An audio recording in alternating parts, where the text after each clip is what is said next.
naisip ko pa, okay, sige, BBM, Marcos, o sige, nagpadala ako ng happy birthday message. September yon. Come mga January, siguro nandun na yung pangalan ko sa, mga January, siguro 2021. Tama ako ha. January 21, nandun na siguro yung number ko. Siguro, madaling araw alas 2 ng madaling araw. Tapos, biglang feel. Tapos merong link siya na pinadala sa YouTube. So, binasak ko. Sabi ko, alas 2 ng madaling araw, Lisa Marcos, feel. Tapos, may YouTube link. So, sabi ko, hack ba ito? O lasing ba ito? Tapos naisip ko, baka lasing to kasi alas 2 ng madaling araw eh. Diba? So, inopen ko. Pag-open ko nung link, speech ko. Nagsi-speech ako sa Tapang at Malasakit. Nung taon na nanalo si PRD, tapos binuo namin yung Tapang at Malasakit. Speech ko yon doon sa BGC, sa Marquee Events Hall. Tapos, hindi ko siya sinagot. Kasi alam kong missend siya. Diba? Kasi hindi naman tayo magkaibigan eh. Hindi tayo magkakilala. Tapos sasabihin mo, feel. Tapos link.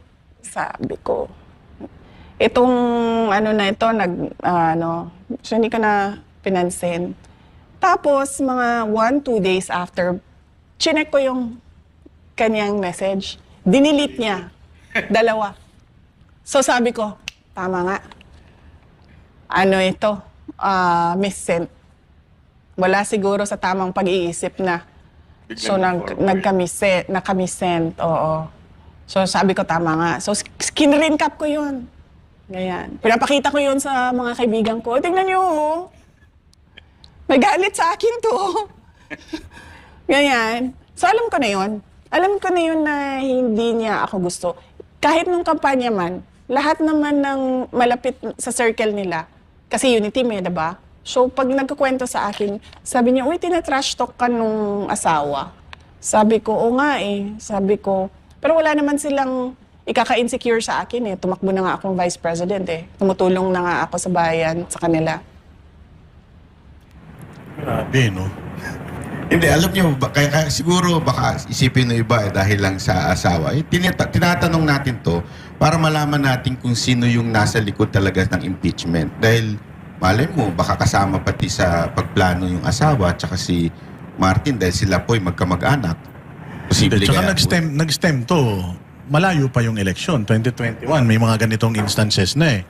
So, talagang, ginamit lang si VP, para sa akin parang ginamit lang talaga si VP para makaposisyon sila and then eventually yun talaga plano nila. Kasi sa mga timeline na sinasabi ni Madam, makikita mo talaga Tapos makikita mo kung sino yung mga inactivate nila para gawin ito. Hindi nila kayang gawin on their own eh.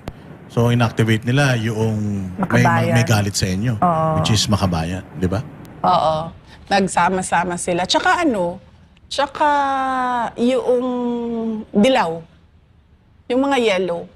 Yellow-pink. Ano bang dyan? Isa lang naman yan sila, diba? Yellow tsaka pink. Oh. yellow tsaka red pinaghalo. Naging pink. Yung mga yellow-pink. Yan din yon. Kasi sa kanila yung nanggagaling yung brat, galing yan sa yellow. Siraulo, galing yan sa yellow. Lustay, galing yan sa yellow. Yung narrative na ganyan, malalaman mo kung kanino siya galing. Kasi makikita mo saan siya lumalabas sa internet eh. So galing siya sa... so ano yan? Makabayan, BBM, administration, tapos pink, yellow, red. Dumadami yung kulay nila eh. Pink, yellow, red eh. So yes, pink, yellow, red. Tapos meron pa yung isa eh. So, 4. May dalawang pinupukol sa inyo pagdating. Ay, actually 5. 5 yan. May dalawa pong pinupukol sa inyo pagdating sa issue na impeachment. One, yung paglustay. Ipaliwanag nyo po ba yung 11 days na ginastos nyo? At pangalawa, yung Maria Piatos ba yun? No, Mary Grace Piatos. Mary Grace Piatos. Yun yung dalawang paulit-ulit nilang inuulit na Oo. binabanggit. Ano pong nasa likod nung 11 days? Oo. Normal yan sa lahat ng opisina ng gobyerno na nagbabayad ka. In fact, kung titingnan mo ang mga transaksyon sa gobyerno from Office of the President papunta sa municipal at city level, marami dyan na isang araw lang nagbabayad sila ng 100 million, 200 million, kasi yun yung kontrata nila. Kailangan nila magbayad sa mga obligasyon nila. So, hindi nakakapagtataka na magbabayad ka, may lalabas talaga na pera. Kasi kailangan mo magbayad sa lahat ng mga obligasyon mo. Yun yung purpose ng funds yun yung purpose ng budget. Lahat ng project mo, lahat ng programa mo, kailangan yun ng pera, diba? So, meron yung mga procurement. Tapos, pagkatapos noon, pag nabuo na yung lahat, tapos nandyan na yung budget mo, kailangan mo magbayad. So, lalabas talaga yung pera. Hindi nakakapagtataka na nagbabayad ang isang opisina ng gobyerno ng milyon-milyon sa isang araw. Pero hindi ho ba kayo napaisip na late na nila ni-release yung budget nyo nun? Kasi 11 days na lang bago mag-New Year. Oh, hindi nyo naisip na baka patibong to? Merong nagsasabi na ganyan, na patibong ito. Pero ako good faith ako lagi sa trabaho August pa lang, kasi July, binubuo namin yung satellite offices. Kasi sa gobyerno, di ba, parang tipong limited lagi yung budget. Sa lahat ng opisina ng gobyerno, limited lagi yung budget. Lalong-lalo na sa amin, sa Office of the Vice President. Tapos yung trabaho namin, wide range yun. Pero tumutok kami sa good governance and poverty alleviation. Kasi yun talaga yung problema ng bayan natin. Alam mo, naghihirap na tayo noon, ilang years, siguro mga 10, 20 years.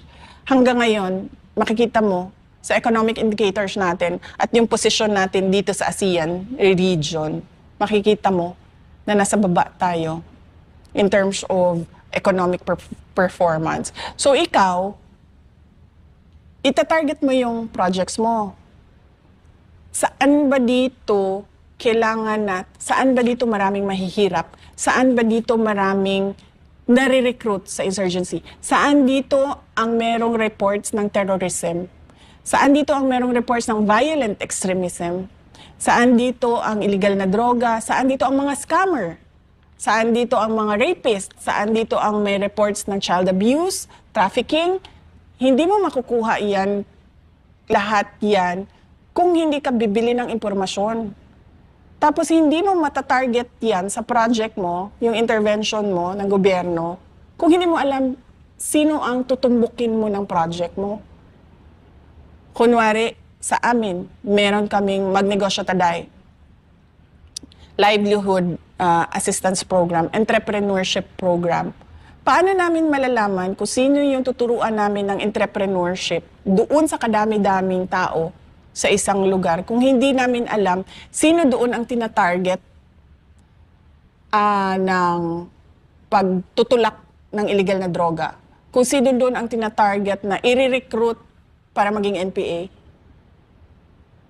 So kailangan namin yon, yung impormasyon na yon para, yan yun, ito yung sinusolve natin dyan. O dito, ito, terrorism, sige, lagyan nyo ng programa ng gobyerno dyan para hindi nadadala yung tao sa illegal.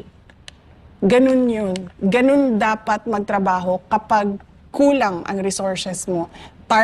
Specific targets talaga dapat yan. Hindi ka pwedeng, sige, itapon nyo yan dyan. O, kahit saan, maglagay tayo dito kahit saan na projects. Pwede yan kapag marami kang pera. Pero kapag limited ang budget mo, kailangan targeted yung beneficiaries mo. Yan din po ba yung pinaggamitan ng confidential funds? Ang confidential funds, marami kaming pinaggamitan. Related siya lahat sa national security. Mga threats to education, threats to mga children, ang criminality, insurgency, violent extremism. Alam niyo yung nagpapasabog ng bomba, yung mga ganon. Dahil sa kanilang ideolohiya, ganyan. Merong recruitment sa ganyan. Tapos, terrorism. So, madaming mga threat sa national security natin na kailangan yung project natin sumasagot doon.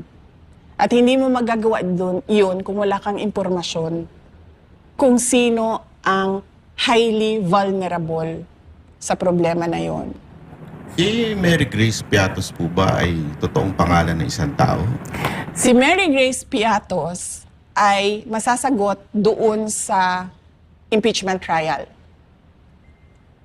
Ayaw siya pag-usapan ng defense team kasi pinuunan nila yung defense sa confidential funds. So, ang pinayagan lang sa akin na ikwento ay yung timeline at ipakita sa mga tao paano ba nag-develop itong impeachment kay Inday Sara. Yung Mary Grace Piatos at iba-iba pang nilang sinasabi, nandito din yun sa timeline natin, makikita ninyo, ay may sagot. Pero gusto ng mga abogado sumagot doon sa tamang venue.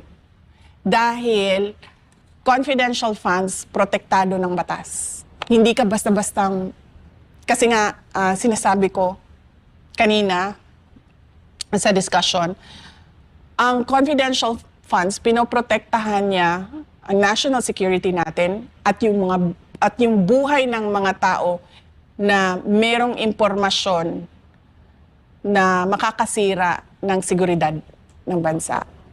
So hindi po sa ayaw niyong sagutin ito, ngunit dahil may batas na hindi pwedeng sagutin ang laman ng confidential Yes, funds. may batas.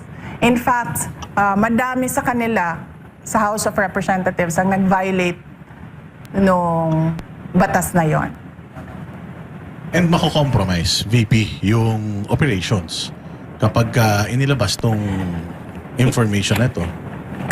Hindi lang yung operations, pero mako-compromise yung security sector ng gobyerno natin. Kasi mag-i-explain kami kung paano nag-ooperate ang intelligence operation ng gobyerno.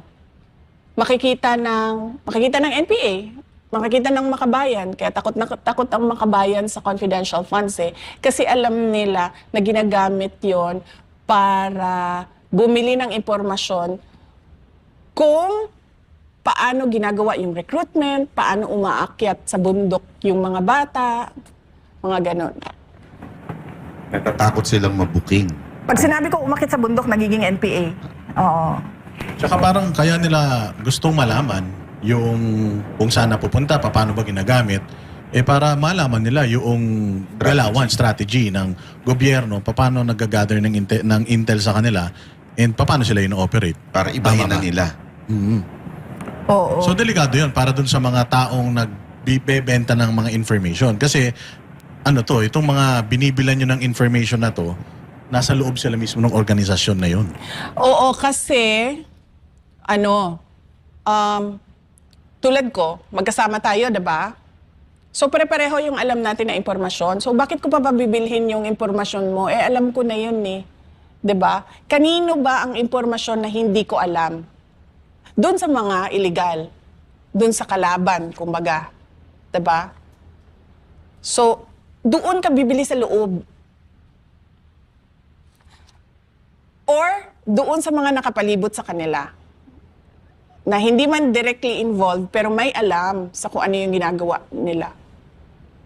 Hindi ka bibili ng impormasyon na alam mo na Ang bibilhin mo na impormasyon dyan, yung hindi mo alam na nandun sa loob. Kasi paano mo ba sila mahuli?